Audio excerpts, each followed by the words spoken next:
Ladies and gentlemen, welcome to Chatham House, if I can keep saying that, even though we're not physically being able to meet today.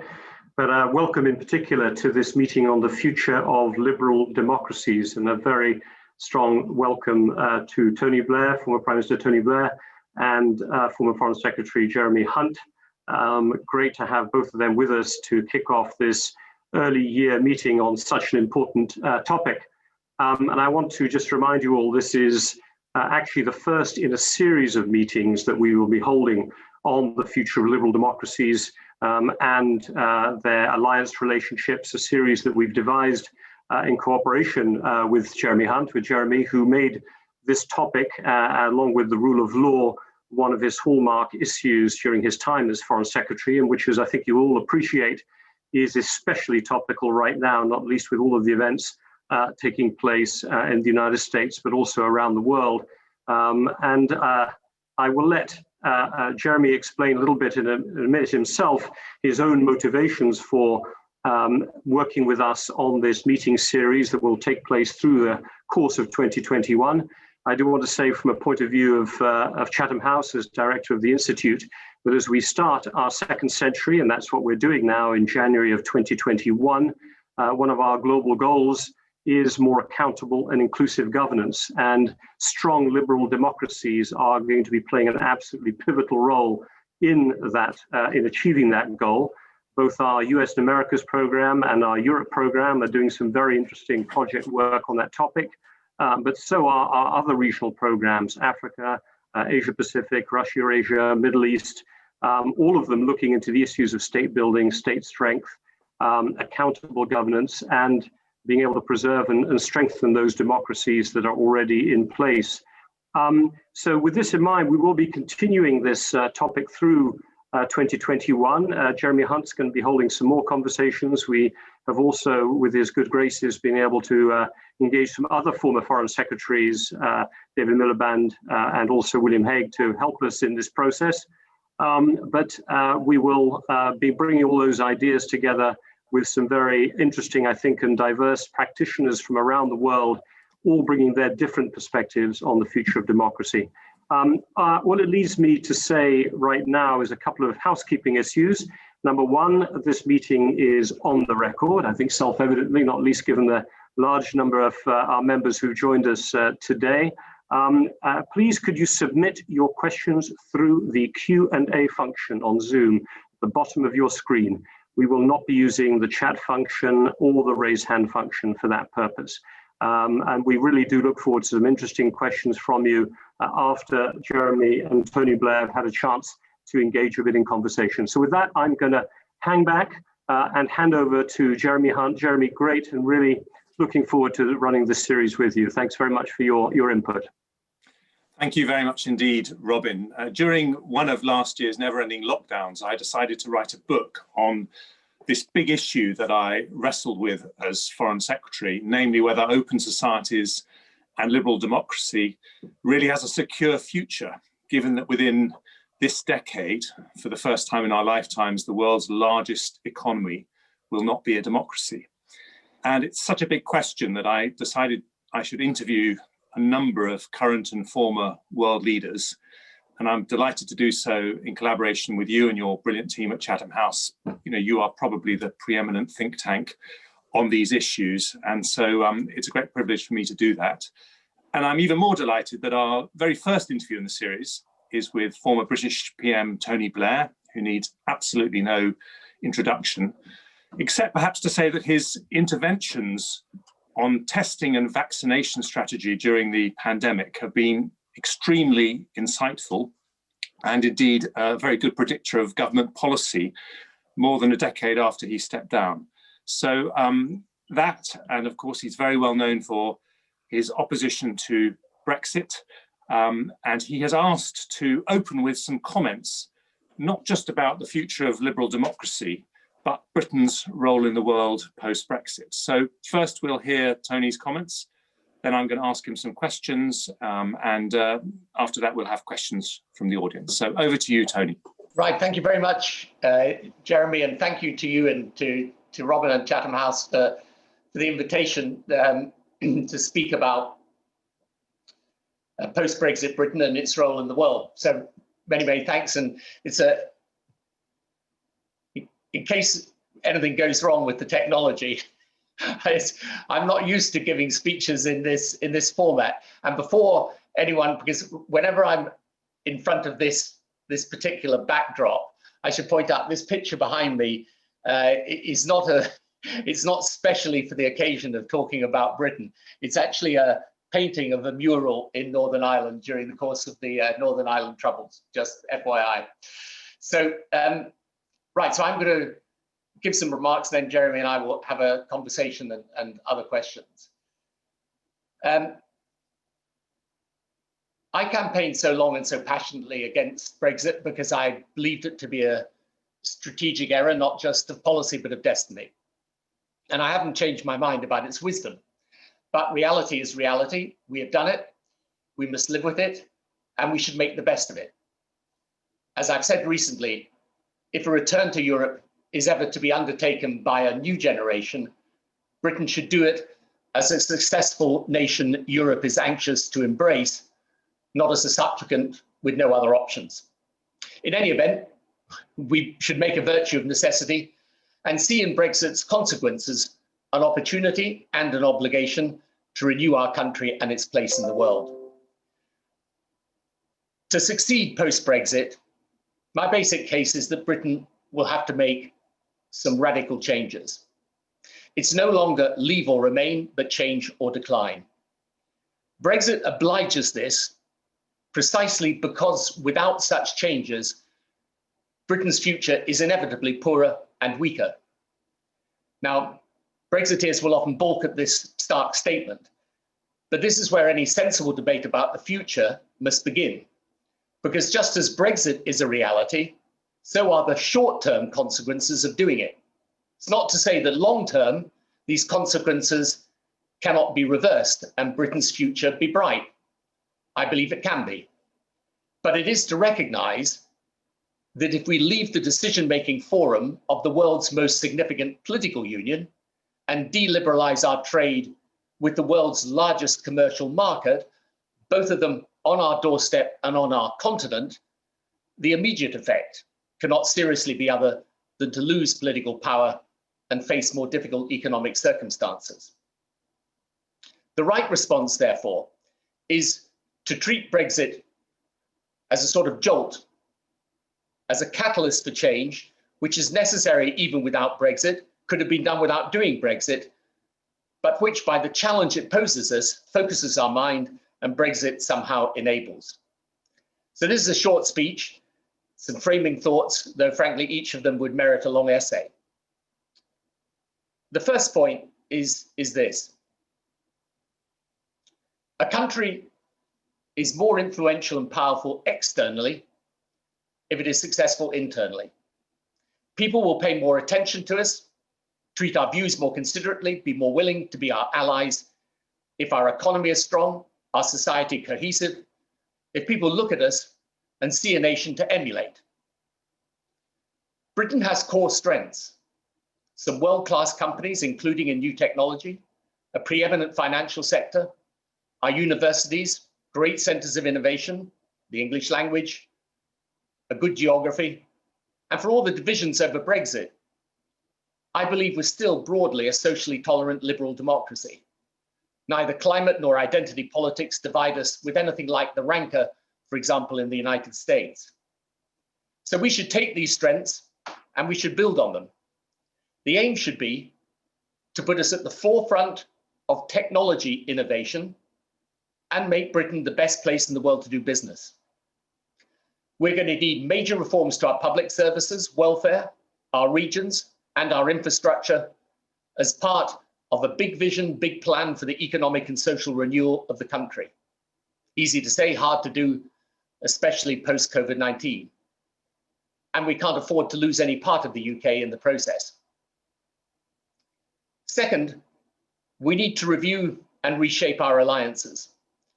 One thing I learned in my 10 years as Prime Minister is that alliances only really solidify if you're prepared to spend political capital to secure them. Anyone can be friends when the going is easy. It is when your allies see you taking tough decisions to lock in the alliance that the respect and therefore the leverage is earned. So we need to recreate points of connection and depth with our two key allies, Europe and the United States. Even after Brexit, there's plenty we can do with Europe. Climate change and future pandemic preparedness, energy cooperation, aid, a common front on aspects of foreign policy and defense. With imagination, I could see us also cooperating with European countries in areas as diverse as the regulatory framework for big technology or in research and development. I fear the unresolved issues after the Brexit deal will be a potential impediment, but nonetheless, if we subordinate narrow nationalist politics to genuine national interest statecraft, we can work together in a productive alliance with European countries. With the United States, the emphasis of the new administration on climate change gives us an immediate point of partnership with the climate summit in Glasgow this December. Likewise, our G7 leadership should allow us to work closely with the US over how we plug the yawning gaps in the global health infrastructure system exposed by COVID-19. Our alliance with America has deep, deep roots in security, defense, and economy, and we can add to them. We could, for example, become partners in development and building support for liberal democratic values. Power is shifting east, and in a few decades, the world's geopolitical power structure will look very, very different. India will eventually be a global giant, and we should put enormous effort into that relationship. The last 2 decades have seen Britain forge a modern position within the continent of Africa, and this is a continent on the move and on the up. We have huge relationships with the Gulf and the Middle East. We've developed a close relationship with Japan and Southeast Asia over time. So the point is, post-Brexit Britain's still got a lot going for us, but we need to redouble the work to prove the value. Third, China is its own special issue. At present, Western countries are without a strategic framework for engagement. They're torn between seeming to appease a much more aggressive and powerful Chinese state and turning China into the 21st century equivalent of the Soviet Union. Europe is going to be under heavy pressure from the United States to be allies in what is virtually the only bipartisan area of foreign policy in the United States, which is confrontation of China. The UK, with again some creativity, can try and bridge these positions, charting a path to ensuring at least some space for dialogue and cooperation with China, even as the West confronts and competes where necessary. Fourth, we have a strong Foreign Office, now with the old Department of Development within it. I was not in agreement with the merger. I'm opposed to the cut in aid because I think it will weaken our global claims. But we still have a big budget. The merger, if properly used, could make more coherent our foreign policy offer and make it weightier. Fifth, of course, our armed forces are globally admired. We should invest in them and make them at the cutting edge of military innovation in personnel, assets, and deployment. We should aspire also to be thought leaders. We can't alter our size, but countries do, in the old cliche, punch above their weight, and that should be our ambition. When I look at some of the countries my institute works with, they may be small population countries, but their reach is disproportionate to their size. The UK is a larger country, but the principle is the same. They have, however, all of these countries that punch above their weight, they got one thing in common, and that is political leadership prepared to take tough, courageous, bold decisions. And here is where the state of British politics makes me queasy. Both main political parties have contradictions to resolve. The Brexit coalition, which brought the Conservative Party its election victory, consists of some who see Brexit as the facilitator of a new reforming global Britain, and others, notably in the old Labour seats of the North, who see Brexit as allowing us to return to the nation we once were. One is small r radical, the other small c conservative. The Labour Party also has a tension between its modernising wing, which sees radical change as coming from new forms of economic and social capital, and then its old, small C conservative left, which believes that the solutions lie in the return to traditional institutions of collective and state power. Therefore, the colossal downside risk for Britain is that the political debate continues in conventional directions. Who spends or taxes more, who supports most the NHS, who's most generous with welfare, umpteen versions of who preserves the status quo best, when it's only by rigorous analysis of the way the world is changing that we have any actual prospect of securing the future. Now, these contradictions can be resolved, and a strong, successful, outward-looking Britain can arise post-Brexit, but only if we accept Brexit of itself doesn't make it so, and without action and leadership, Brexit will only exacerbate the challenge the forces of change at work in the world present us, unless we make a supreme effort to understand these forces, harness them, and make them our servant. So this is the moment of truth for the pro-Brexit and anti-Brexit camps alike. The answers aren't going to be found in outdated ideology, but in unifying values, clarity of thinking, competence, and delivery. And this is the political space, therefore, post-Brexit, that we have to inhabit. The alternative is inexorable decline. Thank you. Thank you, Tony, for those thoughts, as ever challenging to both sides of the political spectrum. And thank you also for clarifying that that mural is not a throwback to Cool Britannia, but it's actually about something much more substantive and serious. In the speech, you talk about the need for rigorous analysis of the way the world is changing. And the Centre for Economics and Business Research said recently that because of the pandemic, China will now overtake the US as the world's largest economy in 2028. Now, Elon Musk, who has just become the world's richest man, once said, "The foundation of war is economics." So should those of us who believe in democratic values, open societies, liberal democracies, should we be worried? Yes, we should be worried, because the central challenge of liberal democracy, in my view, is not the one that we often think it is. We tend, both politicians and media, tend to think of the challenges to do with transparency or accountability. It's actually not, it's to do with efficacy. The challenge of democracy is, can you get stuff done? In a world of change, you've got to change. So if you take, for example, the healthcare debate in the UK, I mean, at the last election, you could have had the same debate on healthcare in the 1980s. I mean, you're probably too young to remember, but those were the debates back then, right? You know, Labour would say, well, the Tories would say, we love the health service, we're going to spend more, and Labour would say, well, you don't really love it, and we're going to spend even more.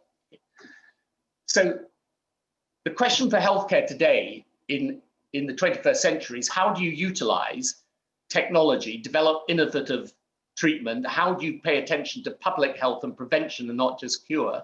How do you make sure you get the right intersection between social care and the rest of your healthcare system? Questions that require you to change systemically the way that you work. And the problem for democracy is that it's finding reform and change very difficult.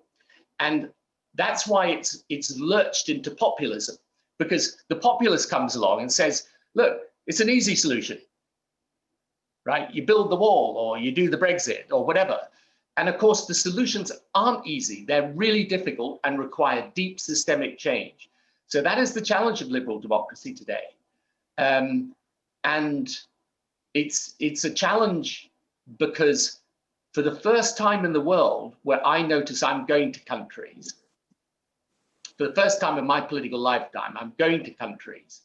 And whereas the conversation I would have had with them 20 years ago, if they weren't a democracy, they'd say that's our ambition, though. It's just we can't get there at the moment, or it's going to take us time, or we're on a steady progress towards it. And now the conversation is different, frankly. the conversation's often, yeah, but you guys just don't seem to be working very well. So that's what I think. Yes, I think look, I happen to believe in liberal democracy passionately, and you don't misunderstand me, but our challenge is effectiveness. It's how do we make change for our people in a world that needs change. So let me just unpick some of that. One of the things that people want with an effective government is proper managing of the economy. And indeed, one of the reasons we defeated the Soviet Union was our economic superiority, and our superiority particularly on technology. And you said in your comments just then that you thought Britain needs to be at the forefront of technological innovation. But right now there's a big debate as to whether China will in fact be the one that develops superior technology, partly because they have looser rules on privacy, which will give them an advantage with big data and AI. So how important is it, even if China becomes a larger economy overall, for the West to stay ahead on tech? And if we want to do that, how should we? It's hugely important. And we can do it by keeping our universities really strong and developing, because they are the centers of innovation. I mean, you look at the great stuff that's coming out even in the course of the pandemic, most of it starts with universities. You're going to need a strong environment for enterprise, for people starting businesses. You'll need to invest heavily in your education system. You need to make sure that your infrastructure is fully up to date. And we have an advantage over China, which I think will find it increasingly difficult if the more repressive position of the state starts to give people who want to start businesses and are enterprising and interested in innovation, give them the sense that they can only do that within the confines of the state. But we're also going to have to change our way of thinking. I mean, it is, to my mind, absurd that we don't already have biometric ID. Right? If you want to solve a lot of the problems that you've got around welfare fraud, and from welfare fraud through to immigration, you need a system of identity. And all these arguments around privacy have been completely overtaken by technology. You know, so what you may remember a few years back when DeepMind was doing that experiment in the London hospitals, and the clattering they got from it. But in the end, of course, you should be using technology and data. And there are all sorts of ways you can protect privacy. But if you're not, we've got a massive opportunity with the National Health Service to be using data in a constructive way and to fuel the next wave of innovation as a result. So that's what I mean by saying it requires political leadership that's prepared to analyze the way the world is and take the bold decisions to get there. But some of it, none of it's going to be easy. Around the time that you became Labour leader, a writer from the US called Francis Fukuyama wrote a book called The End of History, in which he basically said liberal democracy has won, game over. Then you look at what happened on Capitol Hill last week, and also the big social divisions we've had in the wake of the financial crisis. Do you think we've just been too complacent about the superiority of Western political systems?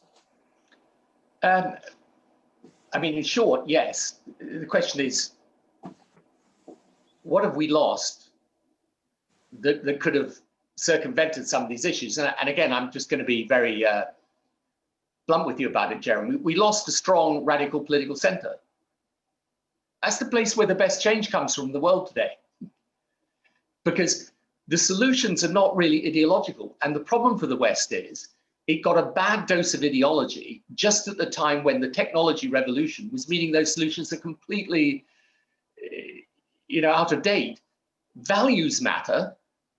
It's not that values and ideals don't matter, but the practical job of making your societies fit for purpose and making sure, for example, that people's wages can carry on rising because you're lifting productivity.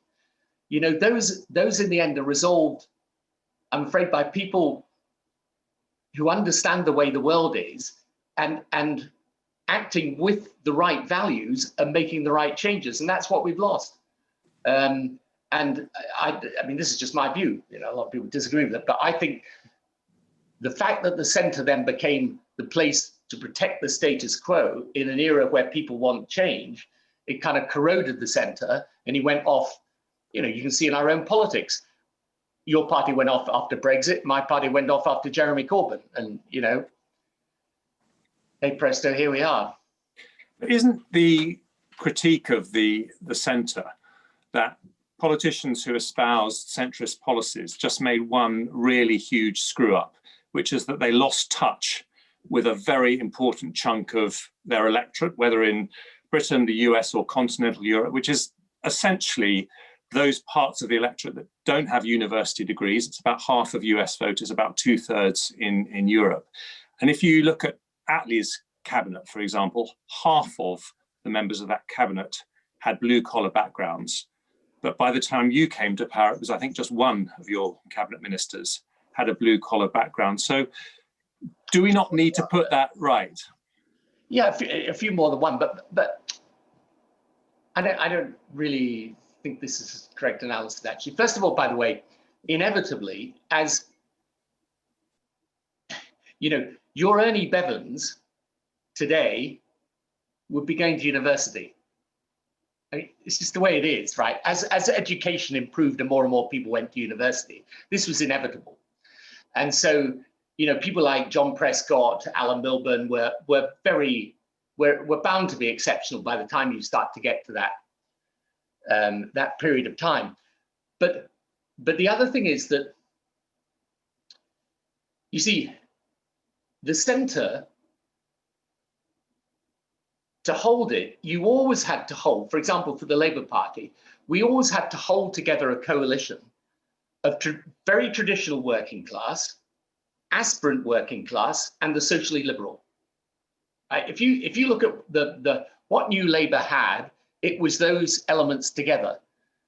And, you know, as Sam, I'm always happy to take responsibility for the things that I actually did in government, but we did not ignore that working class element when we were in government, which is why even in 2005, we retained the vast majority of those seats that have now fallen to the Conservatives. No, it was, in fact, the Labour Party moving away from both that aspirant working class and traditional working class and becoming locked into a sort of far left plus socially liberal that lost us a huge chunk of our constituency. So I think it's, and you know, in the end, the way that you, the centre that I'm describing, the way it keeps those people with us is to be carrying on making change. It's only when it becomes the place of the status quo and just says, look, all these people, and we're reasonable, and all those other guys chasing Donald Trump and Brexit, they're unreasonable. You're never going to win the debate on that basis. You've got to be in touch with those people, but showing how you can improve their lives in a practical way. And that's, I'm afraid, what we lost. And that's why, for an issue like immigration, you know, all the time I would always say to people, I'm in favor of immigration for the UK. I think it's done an immense amount for the UK, but you can't treat it as an issue that people don't care about or be indifferent to their anxieties. So I would always say, you've got to have a system with rules, otherwise you'll get one with prejudices. So, you know, these are the things that keep you together. That's why law and order for me was a Labour issue. Because in working class communities, they're the people that suffer from law and order, not the people who can afford to live in a nice part of town. Before we move on to the audience, I just want to ask you a couple of things about the international picture, because many people think that the Western alliance has totally broken down. And you made a fascinating comment about how real alliances are actually forged in adversity. So what needs to happen to put together the group of countries, not all in the West actually by any means, but who believe in open societies? What's Britain's role in making that happen? Robin Niblett of Chatham House argued this week that global Britain is something that needs to be earned and not declared. Do you agree with that? Yeah, I 100% agree with that. And I think he put his finger on a very, very important point, I guess in the sense of the point I'm making too. But with the G7, we've got a chance to do something here. I mean, you've got two major issues in which the West should show leadership, which is COVID and climate. Those are both issues where Britain, as the leader of the G7, can play a real part. I mean, the absence of global cooperation over the pandemic, as you know, you and I have both said, Jeremy, has been shocking. It's been a real abdication of leadership. And what is very clear to me now about the pandemic is that we're just in a new phase of it. So you're going to find in the next year, I think, that we're going to have to be adapting vaccines to new strains of the disease. And the thing that's really changed, in my view, about the disease in the last few weeks, which is why there's this enormous global pressure to acquire vaccines, is that most policymakers thought you would have three phases to this pandemic. You'd have a starting phase where you lock down.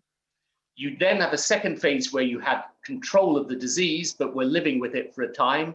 And then you'd have a third phase, reasonably steady, where you rolled out the vaccine. What's happened is that second phase has collapsed. You're now lockdown or mass vaccination. And so for Britain, for example, leading the G7 at the moment, it could be mobilizing how we make sure we cure some of the problems that have been exposed in the manufacturing, production, in the research and development, data surveillance. We could be plugging some of those gaps now, so that if in the autumn time we're having to develop new vaccines, or in the summer, new vaccines in order to deal with new strains of the disease, we're doing it far faster. And we do it, again, Britain could play a real part in saying, we can't have a situation where the wealthy countries get the vaccines first and the poor countries have got to wait several months later. So no, there's no doubt, but the earning point is really important. I mean, I can't tell you how often I learned this lesson when I was Prime Minister. If you don't commit, and committing is always painful, you don't get anything back in return.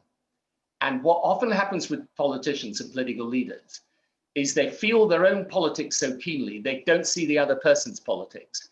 And I can just tell you, you forge those relationships and those alliances where the leader you're sitting opposite sees you taking some pain in order to make that alliance work. Then they're with you.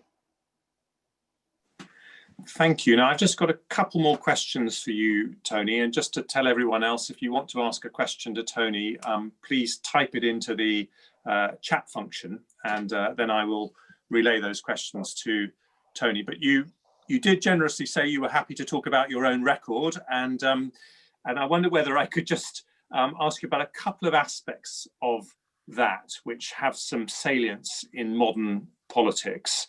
And one of them, you know, you talked about committing, and your probably biggest international commitment was to Iraq.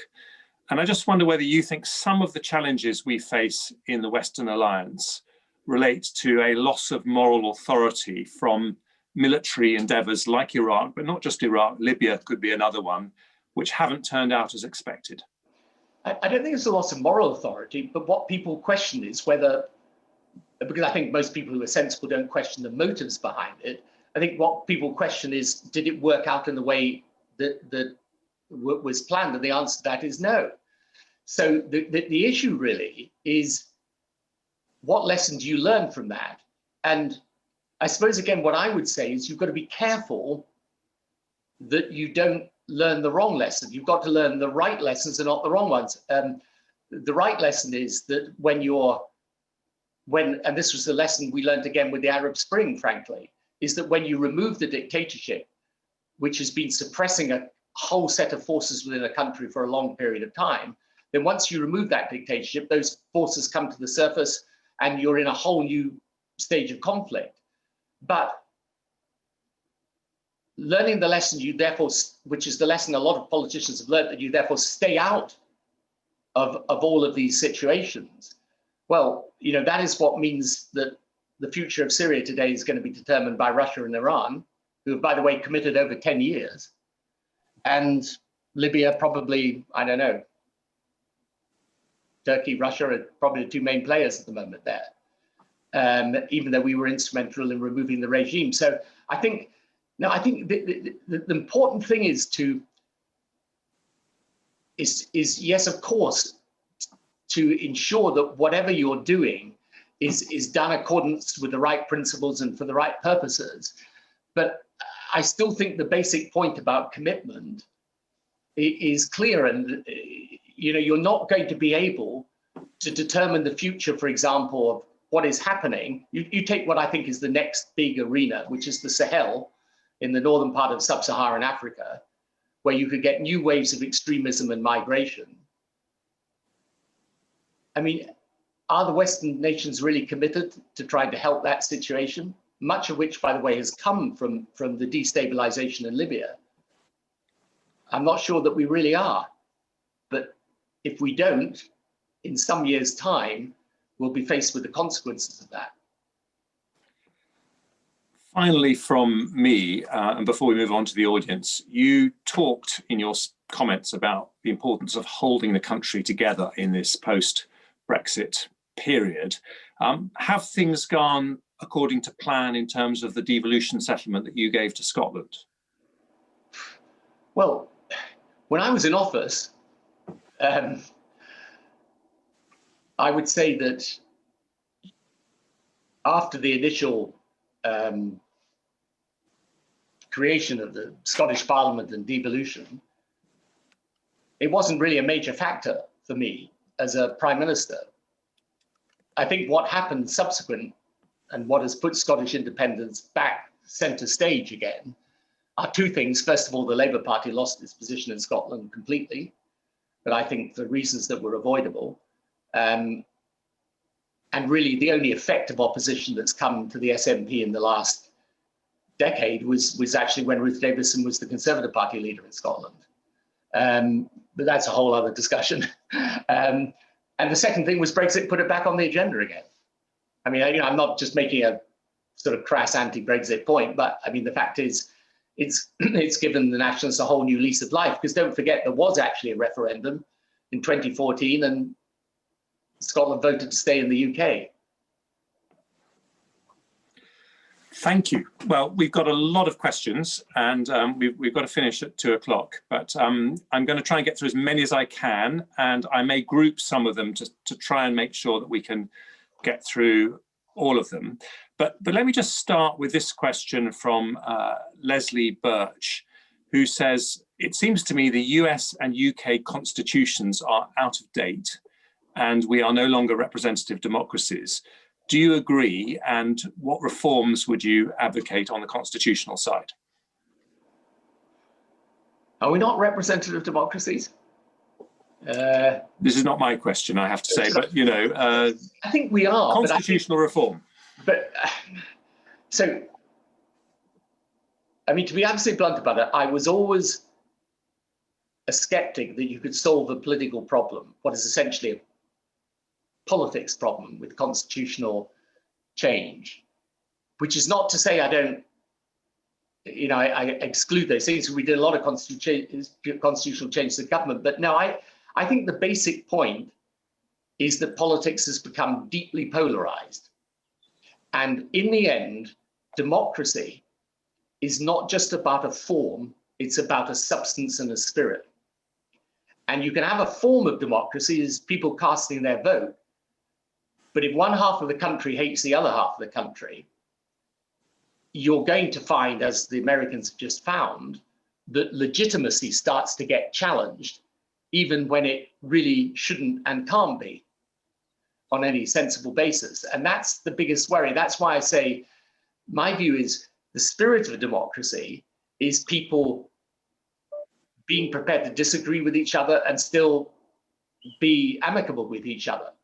And when you get, and social media, of course, itself is a revolutionary phenomenon in the political arena, when you get these violent separations of opinion, that is when democracy can be put at risk. And I think that is, I would focus more on that political challenge, because I don't think in the end any amount of constitutional change could solve that. Apart from, by the way, in the American context, ensuring that they stop changing their constituencies so that they're now just red or blue, that is going to be a huge problem for America in years to come. But I think there's a political challenge here, not a constitutional one. It's my honest opinion. Thank you. Now, we've got a couple on international relations. Merouane Balatresh from the Kuwait News Agency asks what's the best way to engage with China. And Dominic Caratu says, David Miliband recently talked about the age of impunity. Given that we're not likely to confront militarily Russia, China or Iran, do you support an interventionist foreign policy? So on the first, in my view, what we need with China is what I call a strategic framework for engagement with China, and not a series of ad hoc reactions to individual actions of China. So the thing we have to understand about China is China is now a risen power, and it's right that it is one of the big powers in the world. It's right by dint of history, civilization, size of population, size of economy, and now technology innovation. The problem is that over the past few years, China has come under a much stricter and stronger control of the Communist Party again. It's reasserted a very iron grip on the country, and that's meant more repression internally and more aggression externally. In my view, the basic principles should be that we need this strategic framework. We should accept, we confront China where it's doing things that are unacceptable or contrary to our basic values.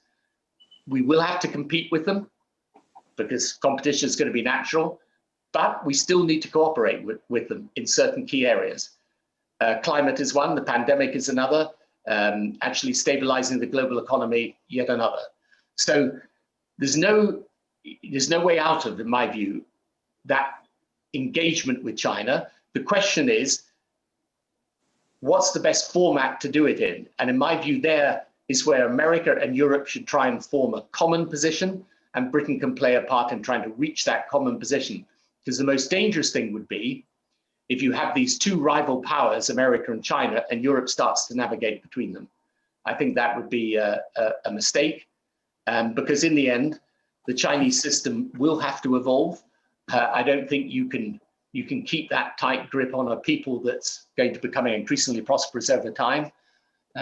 So we need to do that very carefully. I am in favor of intervening where it's necessary or sensible, and where it can be done to protect our interests.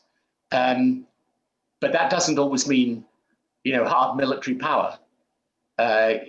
People forget we also, apart from military interventions, we created the Department of International Development, we trebled the aid budget, and our cooperation with the United States on aid brought about the PEPFAR program in the US, which is probably the biggest life-saving program the continent of Africa has ever seen. So there are lots of different ways you can. I've always seen this isolationism versus interventionism. For me, it's never been about, do you put your country's interests first or someone else's interests first? I've always seen it as part of enlightened self-interest to be prepared to intervene in the world. But as I say, that doesn't necessarily mean militarily. Thank you. Now, a question from Federico Bianchi, who's head of press for the EU delegation to the UK. But it's not about Brexit. It's about the role of social media and disinformation, and how in a democracy do we balance the need to uphold our values of free speech with avoiding being weakened or threatened in a way that we saw on Capitol Hill last week? Yeah, it's a great question. I honestly wish I knew the answer to it, and I don't. Social media makes political life very, very difficult today. And it can't really be the case that the CEOs of these companies take the decision as who gets a platform and who doesn't. So I think there's going to be, and it's an area, by the way, there's no reason why the UK and Europe shouldn't work together on this, to look at what is the right regulatory framework for social media. And if there's one, I spoke a bit about Britain being a thought leader. One of the good things about Britain is, we tend to be most of the time quite reasonable people. And, we share an immense amount in common with European countries, even if we're now out of the EU.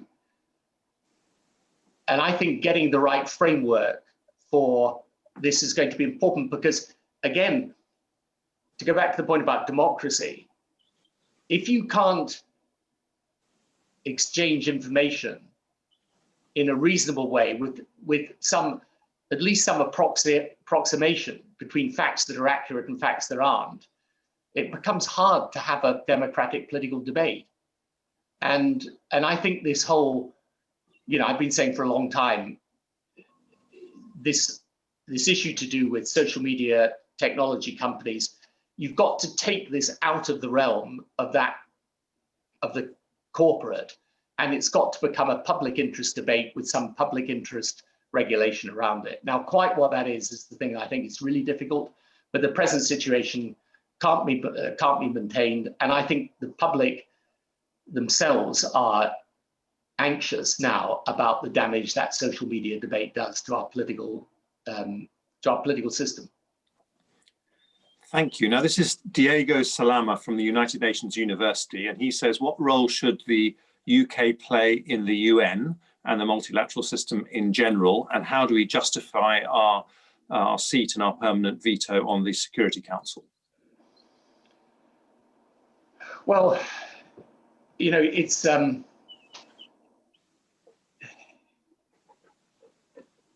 there's a very strong case for the reform of the UN Security Council. But having tried to initiate a debate about this when I was Prime Minister and signally failing to get anywhere with it, I'm not sure there's a very easy solution because Britain's not going to give up its place on the Security Council.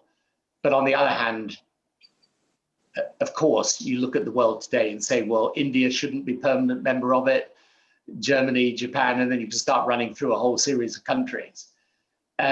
I think the UN system needs deep reform. I think it would be great if Britain played a part in leading that debate. But my experience with these things is they only come about when they're forced by necessity. And I want Britain to play there's no reason outside of Brexit why Britain shouldn't be a strong multilateral partner, both in the UN and elsewhere. And, we still got, even with the proposed cuts, a very large, significant aid budget, a great footprint on the ground in many parts of the world. So I'm happy for us to play a part in the UN and other multilateral bodies, but I do think our multilateral system needs deep reform, and I would include the UN in that. And from Tom Harris, you talked about a number of challenges that we've got to face, including China and political relations with other countries. Does having a more liberal US president make that easier? Well, American policy is going to be more predictable, and it's going to be more multilateral. So in that sense, yes, I think is the answer to that. I think the only thing I think is important is that the new administration, which has got, a lot of very talented people who were part of the Obama administration, but the world of 2021 is not the same as the world of 2017. And I think yes, it will be easier with this administration, but we need a lot of creativity and new thinking, as well as just being prepared to sit down at the table with all our allies and get along. And you can see this, there will be some very tricky issues between America and Europe, even if there's a great desire all to work together. Even this Biden administration is going to be saying, yeah, but come on China, are you guys with us or you're not with us? And on NATO, they're going to be saying, yes, of course, we're not going to treat you like Donald Trump. But by the way, we agree that you should be increasing your defense spending. So I think, yes, it will be easier because it will be a lot more predictable. But I don't think we shouldn't settle back into our comfort zone. That would be a mistake. Thank you. Now, a couple of questions. Wasik says, what does the centre need to do, as in I think centrist thinkers need to do in Britain to evolve against the polarisation of toxic identity politics being imported from the US? And Kamina Banga asks, can democracies really bring about systemic change when the parliamentary term is just 4 to 5 years? So the way of, my view, especially for progressive politics, identity politics is a complete dead end. If you end up fighting on that basis, you're just going to end up probably with large periods of conservative government. For me, the challenge for progressive politics, to put it in very simple terms, and I think the same is true the challenge to the centre, is focus on what is the big real world change. And the big real world change is technology. So technology is going to change and should change everything. It's going to change the way we work. Well, it already is changing the way we work. It changes the way we interact with each other. It's going to change every single area of policy you can think of. If you have a discussion today, even in areas where you don't think of technology being the dominant thing, but you sit down with some people in the defense sector today, 50% of the conversations about technological change. We're going to have, here and around the world, we're going to have electric vehicles that are driverless, right? We're going to find, as artificial intelligence progresses, that whole sectors of the economy get changed massively. So my view is, it's rather like the 19th century Industrial Revolution. If you look back in history, Whigs and Tories carried on arguing about old things years into the Industrial Revolution. It took politics a long time to catch up with the real world change. And the best way to overcome a lot of the divisions is to take this revolution and say, well, look, how do we make it work for people? How do we make sure that we can improve their lives through this? Which, of course, by the way, most of this technology is going to be enormously enabling. And that's the thing. So you rise above the identity politics by having a unifying economic and social message, which is making this revolution work for people. And I honestly believe the first group of politicians that understand this technology revolution, master and harness it, will be the ones that win. And the second question was around the 4 to 5, the short parliamentary term. Yeah. Yeah, well, I think it's less to do with the parliamentary term. It's to do really with having a clear vision and policy and being prepared to drive it through in circumstances where the thing I learned about government is when I was making reforms, the rhythm was almost always like this. You proposed a reform, people told you it was a bad idea. Whilst you were doing the reform, it was hell. And after you'd done the reform, you wish you'd done more of it. And, people forget this now, but if you go back in when Margaret Thatcher was making her reforms, and leave aside whether you agree or disagree, I mean, there were times when she fell into third place, in the politics. And, in the end, the problem today, I think you're not going to get out of 4 or 5 year terms, but the problem is you've got to articulate a vision and then really get behind it and spend your political capital on trying to push it through. And I learned this too late, in fact, in some ways in my time as Prime Minister, because in the end, there isn't any change you're ever going to make that isn't painful. And therefore, the risk is, and this is the challenge of democracy in a sense, the risk is you're so busy trying to remain popular that you just sort of keep the status quo and dabble with it here and there. When, as I say, in an era where the world's massively changing, if you're not adapting to that change, you just get left behind. And I think that is the big challenge, but it can only be, it's a challenge that's easier to meet if you're, in the end, you've got to trust the people. You've got to have a bold, clear vision and say, okay, it's going to mean changes. They're going to be difficult. It's going to be very hard going, but we're going to see it through. And my view is that politics still wins in the end.